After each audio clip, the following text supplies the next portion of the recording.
Hello, and welcome to this episode of Let's Talk Careers. My name is Claudia Malad, and on today's episode, we have Victoria Kennedy.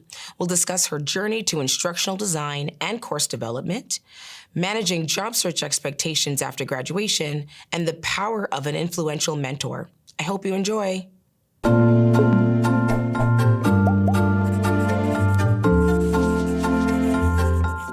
Hello, Victoria. Hi, Claudia. And welcome to this episode of Let's Talk Careers. How are you doing today? I'm great. How are you? I'm good, thank you. So for the purposes of this podcast, the first thing we always get our guests to do is to introduce themselves, as well as stating where they work, their position, and something they're super passionate about. Okay. All right. So I'm Victoria Kennedy. I'm a program and course development consultant in the School of Business at Conestoga College, and I am super passionate about learning new things. That is awesome. You're in the right place. Okay. I think so. Absolutely. Absolutely. So let's get started by talking a little bit about your first job, either upon graduation or just while you were in high school, working in school. What was your first job? The first real paid job that I ever had was first year university. The summer after first year of university, I was cleaning the stacks in the Laurier library. So the big, massive shelves with all the books. So what we'd have to do is take all the books off the shelf, give them a dust, wipe them down, wipe down the shelf, get, any gum or, wrappers and things, clean it all and put it back in the correct order. So it wasn't a glamorous job, but I actually weirdly loved it. Well, I'm sure it was like a nice, serene, quiet environment. And you probably got really good at cleaning. It was a really nice, quiet environment because it was the summer. There weren't as many students around. It was very quiet in there. And I just loved being in the library all day, every day, because I'm a bookworm and that's just sort of my happy place. Yeah. And what we could do is listen to music or listen to audiobooks and just spend your day like around books. And it was great. So you were in your element then. I was in my element. Yeah, that's awesome. That's awesome. So switching gears a little bit now, can you tell me about your career journey? So after that first job, what happened next? Oh my goodness. So I went through a number of different jobs when I was a student, undergraduate, graduate school. I was always working around the universities I was attending. Okay. So from that library summer job, I ended up getting a job working at the circulation desk where I worked for the next couple of years. So I would, be checking out people's books and helping them book group study rooms and things like that. I also was a writing tutor. So a professor I had recommended me, helped me put an application forward to become a writing tutor. So I worked at the Laurier Writing Center. And I did all kinds of things like that at York University. I ended up working for a journal, the publication that was housed out of the university, and was doing, kind of data entry, making sure their subscription lists were accurate, that we had, copy editing going through on manuscripts and things like that. Mm-hmm.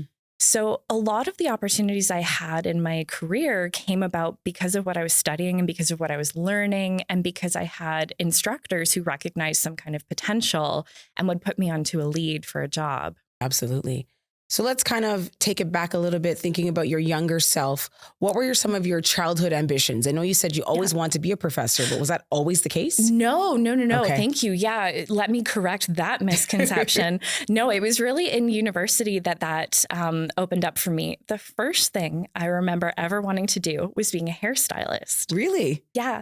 Because when I was a little kid, I loved going and having someone fuss with my hair. It felt so nice. And then you'd feel so pretty after. Of course. And I just wanted to be the person who could make other people feel that good and bring out the best in them. Yeah. I thought that was the coolest thing. And the idea of doing that for people every day was really appealing. I do not have the skill set, however. And so, that didn't pan out. But I'd like to think that the thing that underpinned that, wanting to make people feel like the best version of themselves, I feel like that's still part of my career. It is. Because, supporting faculty, having that great experience for the learner as they go through the course that you help develop and kind of guided them through. So it's still there. The underlying. I think so. Yeah, it's there. It's there. What did you study for your undergrad? Yeah, so I studied English. Okay. But I had a double minor in film studies and women's and gender studies. Okay. What motivated you to choose that particular academic program? Yeah. So I think reading for me was from a very, very young age, a way of coping with the world, a way of seeing a world that I wanted to be part of imagining who I could be or what could happen. And reading has just always been something that taps into that part of me that's excited about possibility. Yeah. So I wanted to study literature because I wanted to know how it informs the way people live their lives, how it shapes the way we live our lives. So much of what we think about are stories. Like, I think you've probably even used that language here with me asking about my story. Yeah. Right. So I was always fascinated by how story and life interact.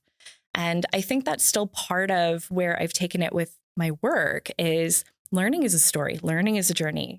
Your learning is part of your life story. What story do we want to tell, even if it's an accounting course? What story? Right. Right? Like the story from start to finish of an audit. Who are the players? What's the plot? What's the conflict? Well, that's right. it. It's still there. Yeah. Yeah. And this podcast is actually a story. It You is. listen to people's career stories and career journeys. Exactly. Stories are all around us. And so that's what I wanted to study. And I think it does inform just how I look at life, how I look at work. Can we talk a little bit more about your undergraduate minor degrees? Yeah. So English was really all about storytelling, and I wanted to know how story impacted life and how stories had to do with different social and cultural moments in time. And film studies was something I started taking as electives and realized was so connected. It's just a different way of storytelling. Yeah. And that visual component of, what colors are in a frame, they call it the mise en scène. So, we have this table, we have these Conestoga mugs. Why? What is that telling you as a viewer? And I got really interested in dissecting how visual storytelling was saying things to us. And it often dovetailed with the English degree. So if we think about like adaptations, how do we take something from a play or from a novel and turn it into a series or a movie? What gets changed in the story? What works in a visual way? What is more textual because it's more interior? So that was really fascinating to me, and they complemented each other so well.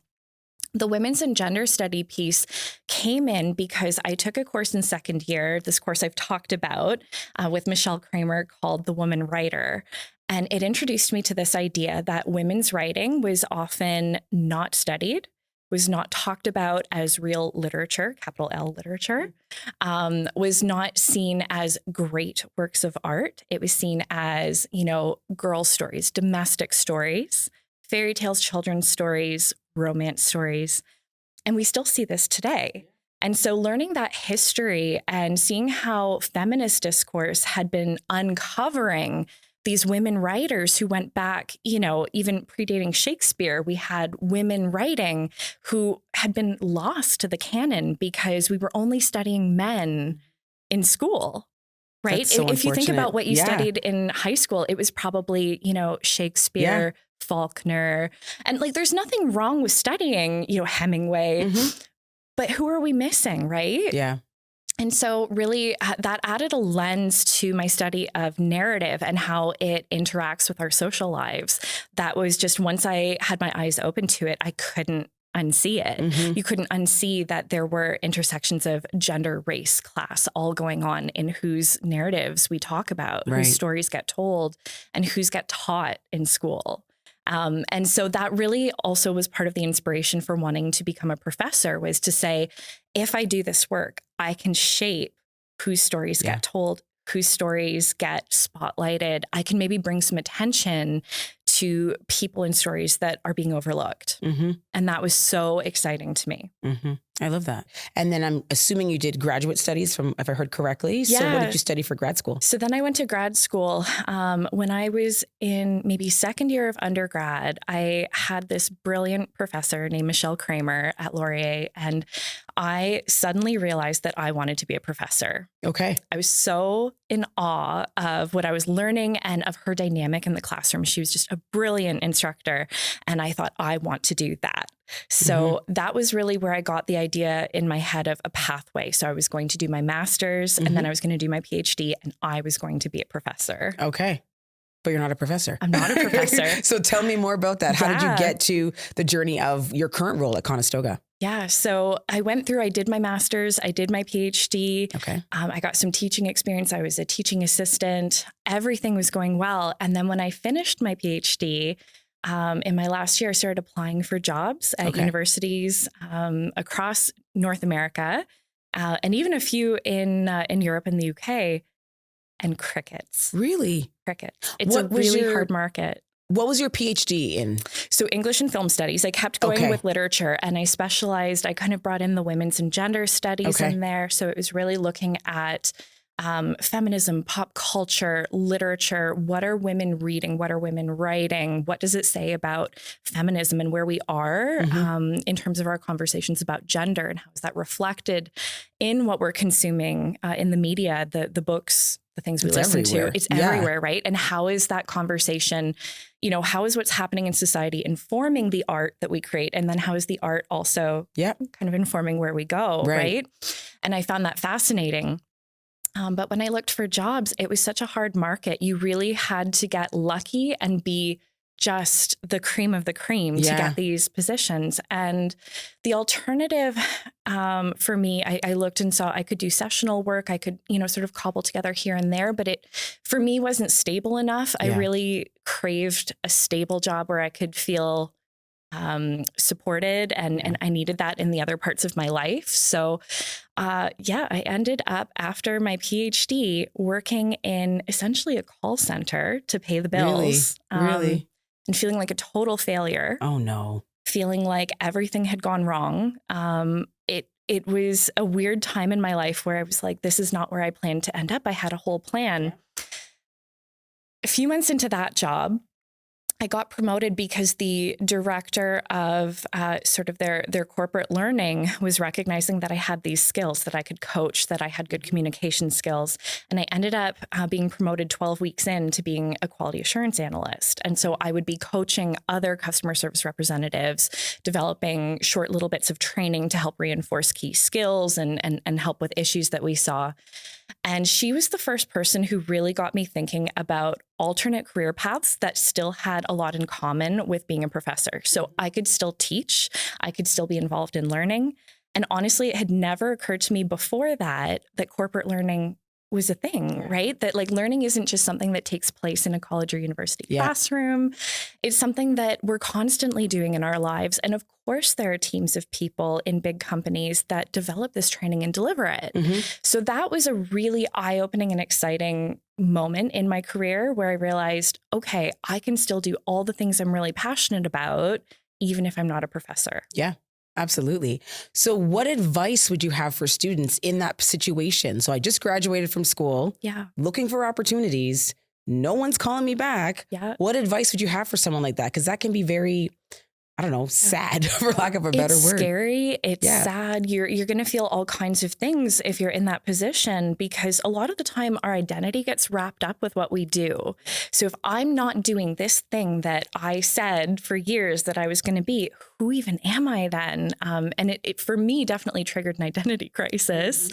And I think many people go through that when you wrap up your identity with your job. So my advice would be to just keep going, because life will throw something at you and there will be job opportunities that you haven't even thought of yet that will come up and you'll be so excited about in the future. So just stay open to it, stay curious, and lean into the skills you have that you enjoy and that you are good at. Yeah. If you just keep doing that and keep going and just be open, things will happen. Okay.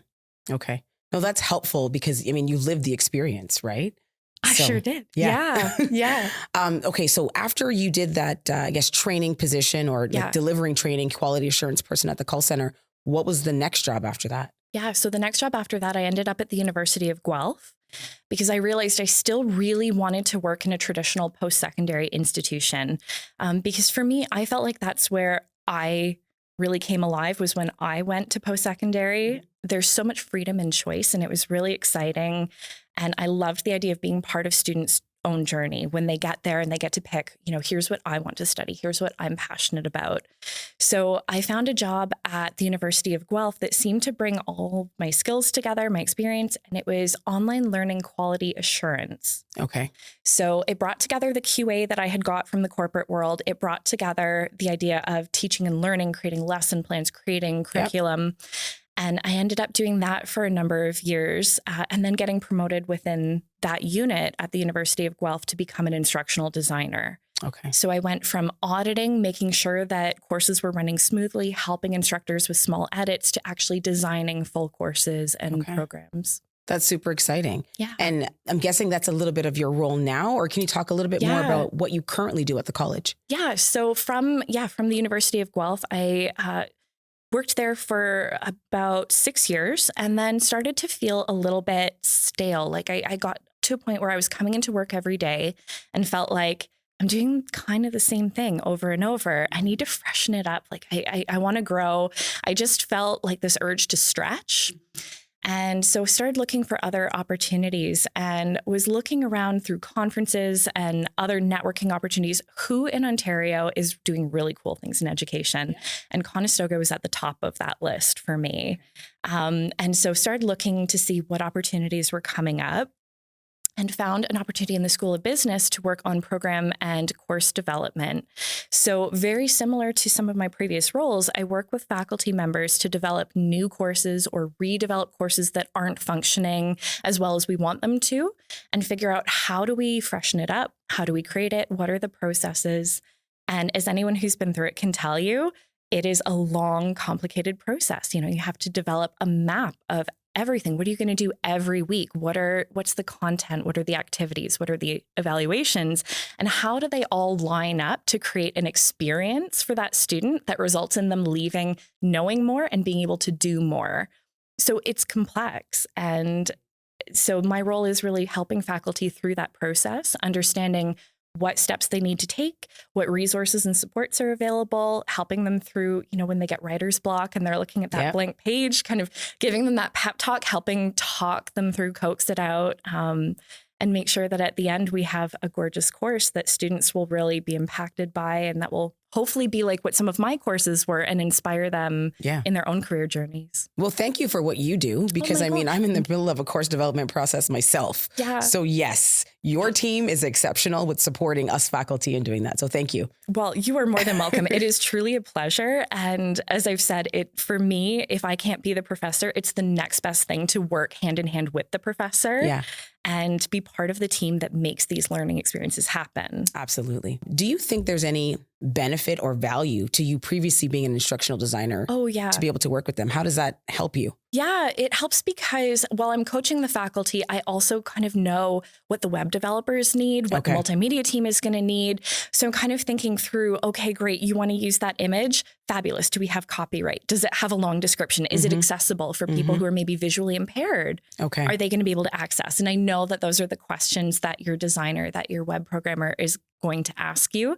So I can kind of help and prime that conversation up front. So can you tell me a little bit about the daily tasks and responsibilities of your current role? Yeah. So on a typical day, I'll come in, I'll have emails from faculty, I'll have some meetings where I'm doing consultations to talk through specific questions they have or things that they want help brainstorming as they're developing their courses. I frequently connect with other people who are building courses, like instructional designers for online course developments, who are, doing the role that I used to do and kind of planning, what does this look like as a website? What is it as a web experience for someone to go through and actually be clicking on these pages? So I'll be doing different meetings on different projects. We usually have quite a few, anywhere between 30 to 60 projects on the go any semester. And so your every day is a little bit different because it depends who you're talking about, what project, which keeps it interesting. Yeah. Who wants this the same day every day, right? Yeah, no, it's not the same day every day. Yeah. Can you dive a little bit deeper into some of those projects? Are they online courses? Are they micro-credentials? Tell me a little bit more about that. Yeah. So right now in the School of Business, we're working really hard to put all of our programming in an online format, which makes it so much easier for students who can't study full-time in person to access higher education and to really advance their careers and their learning. So that is a huge initiative. We've got hundreds of courses in the queue that we're hoping to get online within the next couple of years. So that takes up a great amount of our time. But at the same time, we're still trying to develop new programs that usually hit the ground as in person and then move to online. So we're constantly looking at what is the industry need? Where are there gaps in the training that we're providing students who want to go into business careers in the future? So we constantly have a suite of developments on the go, including in-person, hybrid, and then going all the way up to online asynchronous, where learners are not required to meet at a specific place and time. They can join from the comfort of their home. They can join from wherever they are at the office. And it really makes learning more flexible for the modern person. So for online asynchronous courses, you said students don't have to meet at any given particular time. So do they just do assignments? Do they readings, discussions? I'm guessing it depends on the course. It does depend on the course. And I think one misconception is that with online async, you're all by yourself. You're just learning on your own, but that's not necessarily true. Okay. And I think a lot of the design work that I support and instructional designers support is building in opportunities for interactivity that are still flexible for students. So you can still go and meet with an instructor during office hours. You can connect over Zoom. We have discussions where you can interact with your peers. There can still be group work. So we're not trying to isolate students with that. It's more making it flexible so that they can access those interactions at a time when they're available. Yeah. And that's what students need, right? Options. Yeah, so many people are going back to school and still holding down a job, whether it's part-time or full-time, going back to school with families, different responsibilities. So you need to try to meet people where they're at. Yeah. Learning shouldn't only be for, the 18-year-old fresh out of high school who doesn't yet have those responsibilities. We need to keep lifelong learning. And that's sort of where micro-credentials come into play. Is even if we're established in a career that we love, I've taken micro-credentials because you want to keep learning, you want to keep upskilling, and things change really quickly in our modern world. Yeah. Micro-credentials are a great way to make learning just part of your life. And in your, I guess, best definition, micro-credentials would be what exactly? A short course, multiple courses? Can you give me a overall definition? Oh my goodness, no pressure. So there's a lot of debate right now in higher education about what a micro-credential is. And so some institutions are sort of badging an individual course and calling it a micro-credential. Other institutions and the School of Business's approach is to look at a suite of courses. So, maybe you take 3 courses and they are shorter than a typical degree credit or diploma credit course. And they together form a micro-credential. So it's smaller chunks of learning. So you might not get a micro-credential in, being able to do all of accounting, but it might be like sustainable finance or something like that, like a small niche part of what makes up your overall expertise. Yeah. Which could eventually feed into, if the person really likes it, a degree, a diploma or certificate. Exactly. So it can be a pathway, but it can also go the other way where someone who has a diploma or a degree wants to really hone in on something that they feel passionate about. Micro-credentials can serve both audiences, which is part of what makes them really cool and malleable. I love that. So I guess still talking about your career, what is something you're most proud of over the duration of your career? Yeah.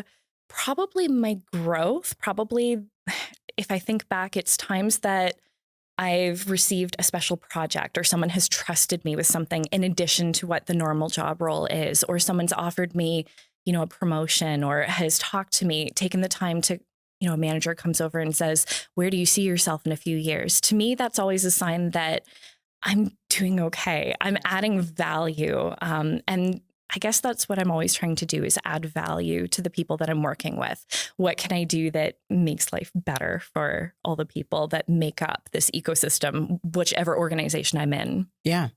And what would you say are some of the challenges you currently face in your role or any of your jobs? Yeah, probably speed. So things are changing really quickly in post-secondary, and there's always something new that we need to be factoring in as we're designing a course. So, a few years ago, micro-credentials, that was the word, and it's still very much the word of what does tertiary education look like, right? So we have something beyond just a degree that helps people get to where they want to go. Now, probably the hot button is AI. Right? So there's all this anxiety. Are students going to use AI to cheat on assignments? And then there's this interesting conversation of people saying, right, but in the workplace, they're going to be asked to use AI. So how do we teach them how to use it effectively? And in fact, even there are conversations about faculty using AI to develop courses. So how can we use it and then tell students not to? Yep. And so navigating those conversations, it's always a challenge, but a fun challenge to think through how changes in technology, changes in the landscape of post-secondary, how that impacts what we do and how we design a course. No, I love that. So switching gears a little bit, let's talk a little bit about mentorship. Yeah. So what are your thoughts on mentorship? Have you been a mentor? Have you been a mentee? Tell I me. have definitely been a mentee, and I hope that I can say I've been a mentor. I've been mentored by a number of people, whether it was professors or managers in different roles.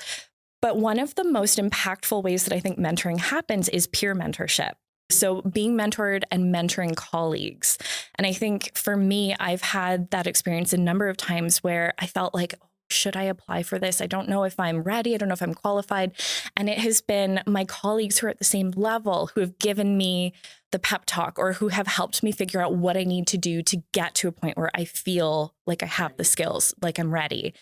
And I think those relationships can be so make or break to your enjoyment of your workplace. So relationships are key, not just with the clients that you're serving, but with the people that you work with. And being mentors to each other, I think, is the best way to develop a team that works really, really well, because you're not competing then. You're trying to help lift each other up. Yeah. I love that. And you kind of mentioned it, the relationship piece. So that kind of brings me to my next question. How important is networking just in your career or in general? I mean, it's everything. There's a saying, it's not what you know, it's who you know. Absolutely. And in my life, that has been 100% true. Okay. So I would say, trying to become a professor without really knowing or having family connections or, not really having those inroads, it definitely made it a little bit harder. I felt out of my depth when I was trying to get into that field. And so I think the more people you talk to, the more people who know you, that's where life is going to throw those opportunities at you that I was talking about earlier that you don't necessarily plan for, but someone will call you up, like my friend Claudia, and say, hey, do you want to be on a podcast talking about careers? Yeah. So it's really the people you know who will bring those opportunities to you, let you know about them, lift you up when you're in the low places and you don't know what you're doing. Yep. Relationships are everything in terms of how you get through life, not just your career. Yeah. And if you've ever had a friend, you know how to network, right? It's true. Yeah. And I think that's the way I would say approach it is less of what can you do for me and more, I genuinely care about you. Let's have a connection. And it should always be a mutual thing where I'm not just trying to take opportunities from other people. I'm also feeding it right back into them and I'm trying to mentor them and build them up. How do you manage work-life balance? Work-life balance. Oh my goodness. It's such an interesting question because it presumes that work and life are equal and that you can balance them. Yep. But life actually has a lot more going on in it. Yes. Work is an essential part of your life, but I would say a lesson I've learned the hard way, and I've talked a bit about it, is not to wrap up your identity and your life with your job. Yeah.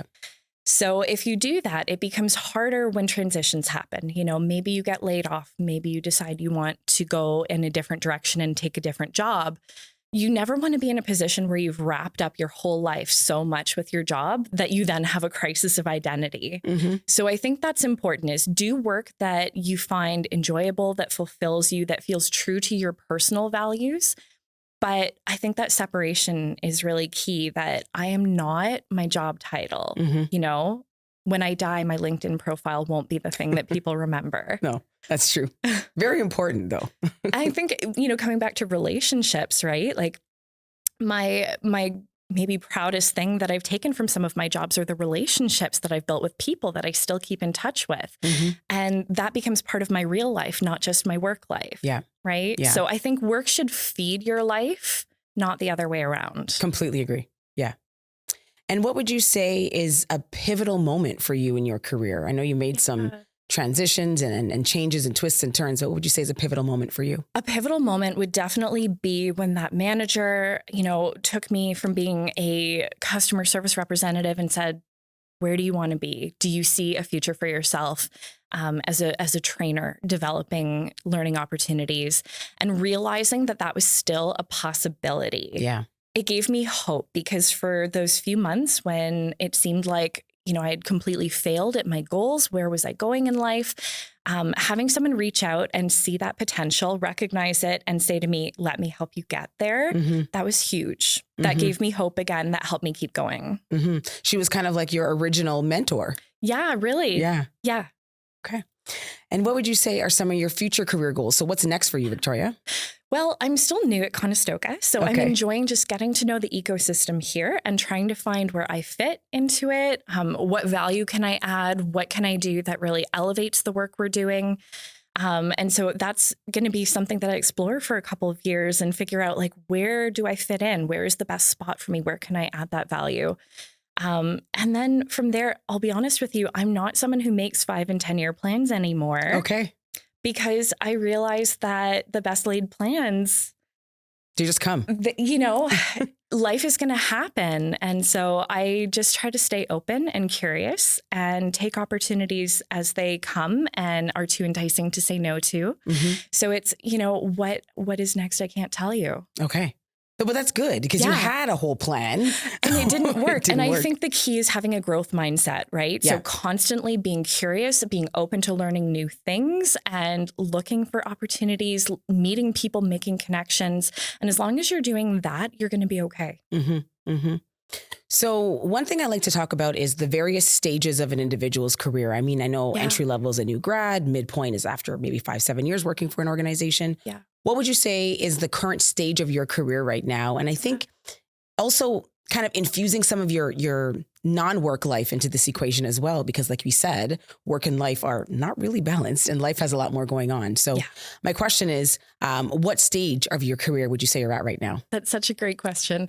I feel like because I'm not quite mid-career, but I'm also not early career. Yeah. I've got a number of years of experience under my belt. So I'm in this really interesting space where, the term elder millennial, this is the generation that I am apparently part of. I'm an elder millennial.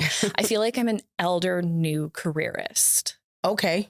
Does that work? I completely understand it. Okay. Yeah. So I'm still in the stage where I'm exploring. I'm not, tied down. I'm not so enmeshed in an organization that I feel like, well, I'm going to do this for the next 10 years. Yeah. I'm still growing. And I find that really exciting. It is. It's what can I do next? Where is the next opportunity? And as the landscape changes and new roles come out because of technology or because of new, micro credentials or continuing ed opportunities, where can I go next? And trying to just go with that journey, right? But I love it though, because you never know which direction it's going to turn, where it's going to go. And like you said, when you have these set plans, they don't always work out. They don't. But what gets you through are the core skills. So, I'm a good communicator. Yeah. I'm good at organizing information. I'm good at design thinking.